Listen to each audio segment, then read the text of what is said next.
कोई आपके दरवाजे पे आपको कहे कि मैं आपका आशिक हूँ, दीवाना हूँ, तो आप यही करेंगे? मगर जब तक कोई हैंडसम सा खरगोश नहीं मिल जाता तो क्यों ना इस कछुए के साथ ही टाइम गुजार लिया जाए। मैंने सुना था कि आप डॉक्टर।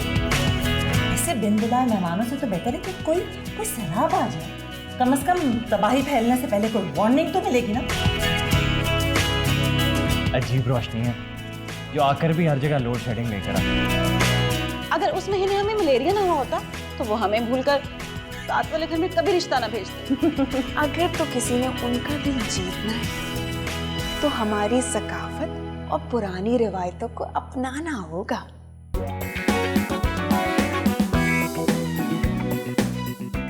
देखिए टेलीफिल्म इनसे मिलिए ईद के दूसरे दिन शाम 6 बजे। चलो फिर से मुस्कुराएं, ईद मनाए टीवी 1 के साथ।